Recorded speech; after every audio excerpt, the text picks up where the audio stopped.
በጣም ብዙ የምትጸጸቱበት እድሜ እንዳይኖራችሁ የምትፈልጉ ከእግዚአብሔር መንፈስ ጋር ያላችሁ ቀረቤታ የነፍስ ሶል ኢንቲሜት የነፍስ ቁርኝት ይኖራችሁ። ለምን መሰላችሁ? ምንም ነገር የጊዜ ጉዳይ ነው፣ ያልፋል። ለማግኘት የታገልነው ነገር እጅ ላይ መጥቶ ያረጅባል። ለዚህ ነው እንደ እድሜን ያወጣሁት ትላለህ። ስለዚህ ነገ ከነጎዲያ ዋጋ ከፍዬ ለምን እንዳልል ቀስ ብዬ መስማት። በእውነት ነው የምላችሁ። መንፈስ ቅዱስ ቁጭ በልካለኝ የዛሬ 20 እና 30 ዓመት ተነስ ቢለኝ ከኔ በፊት መሮጥ የጀመረውን በሙሉ ወደ ኋላ ነው ማለት። መርዶክዮስ የከሰረ አማ ያተረፈ አይመስል መጨረሻ መዝጊያዋ ላይ መጥቶ ቀኙ አላዙራል። ከኋላ ቢጀመር አትቀደም። ከእግዚአብሔር ጋር ሁን፣ ከመንፈስ ቅዱስ ጋር ሁን። እርሱ እግዚአብሔር ነው። ኢየሱስ 30 ዓመት ሲቀመጥ ያቃጠለ አይመስልም እድሜ። በ3 ዓመት ተኩል ዘላለምን ጨርሷት ሄደ። በ3 ዓመት ተኩል ከእግዚአብሔር ጋር መስራት ያዋጣል። በእውነት ነው። የፈለገ ይሁን ተንበርክካችሁ ቆዩ። ምንድነው የምትፈልገው በህይወቴ ብላችሁ ጠይቁት። ምንድነው የፈለግከው? ፈቃድ ምንድነው? እኔ ህይወት ላይ በጣም ሴንሲቲቭ ሁኑ። ይሄንን እንደ ወንድም ነው መመክራችሁ። በጣም በእግዚአብሔር መንግስት ውጤታማ በዘላለም መንግስት ብዙ አክሊል የሚጠብቀው ክርስቲያን እንድንሆን በጣም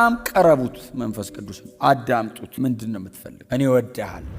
እሱ በህይወቴ ላይ ካልወሰነ፣ እሱ በህይወቴ ላይ የመጨረሻውን ውሳኔን ካላረጋገጠልኝ፣ እሱ ራይትና ኤክስ ካልሰጠ በእኔ ህይወት ላይ ከዚህ በላይ ማሳዘናለን? ሰው አጠገብ ቆሞ እኔ ፍሬክስ አብራኝ ሆና ምንም ነገር ሳልነግራት ባደርግ እንዴት ነው ዲሳፖይንት የምትሆን? እንዴት አትነግረኝ? እውነቱ ነው፣ ልክ ናት። እንዴት አትነግረኝ? መንፈስ ቅዱስ እንደማስቡት አጠገብ አይደለም እኮ ያለው፣ በእኔ ውስጥ እኮ ነው እየኖረ ያለ። አምላክ እኮ ነው፣ የህይወቴ እኮ ባለቤት ነው፣ የዚህ ህይወት ምንጭ እኮ እሱ በሰጠው ህይወት ሳላማከረው የፈለግኩት ነው። እግዚአብሔር ከዚህ ይጠብቃል። መሪውን ስጡ፣ ለቀን እንነዳለን። በእውነት ማዕበል እንደፈለገ አያንገላታንም። መንፈስ ቅዱስ ህይወቴን ከያዘው የምደርስበትን እሱ ያውቃል። የዘላለም አምላክ ነው። የእኔ 70 ዓመት በፊቱ እንፋሎት ናት፣ ኤዛ ናት። ለእግዚአብሔር ተብሎ መከራ መቀበል ክብር። ዓለም ሄጄ ከሚያጨበጭቡልኝ፣ ዓለም ሄጄ እንዳንተ ያለ የለም ከሚሉ በእግዚአብሔር ቤት ውስጥ ሆኜ ምንም መከራ ብቀበል ይሄ ክብር ነው። ኢየሱስ ለሞተለት ጉዳይ፣ አምላክ ሰው ሆኖ መስቀል ላይ ለተሰቀለበት ጉዳይ መኖር የመጨረሻው የሰው ልጅ ክብር። የጴንጤ ስብከት አይደለም፣ ቸርች ውስጥ ያለ ስብከት አይደለም። እውነት ነው እየነገርኳቸው።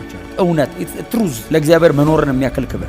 መከራ እንደ ክብር ተቆጥሮ ምስጋና ፕሮግራም ተዘጋጀበት። ጀርባዬ ተተልትሏል ኑና መስግን ብሎ ጴጥሮስ ገርፈውን ይለቀቋቸው። አይ ለወንጌል ሲሆን ክብር ነው። ለወንጌል ካልሆነ ልክ አይደል። በምንም አይነት መንገድ ዋጋ ተከፈለ። ለወንጌል ከሆነስ ይገባዋል። ኢየሱስ ለኔ አደባባይ ላይ እርቃኑን ደረቅ እንጨት ላይ ተሰቅሎ ደሙ ተንጠባጥቦ አልቆ ቆዳው አጥንቱ ላይ ተለጥፎ ሲስኮሲስ ዲሃይድሬን ሆኖ ተጠማው እያለ ከጮኸ እሱ እኔን ለማዳን እንዲህ መሆን አለብኝ ካለ እሱን ለመስበክ ምንስ በው ኃጢአተኛና ወንበዴውን ሰው በቤቱ በደሙ ቀድሶ ልጄ ነህ ብሎ አቁሞ የቅዱሱ አምላክ እኮ ተዋርዷል።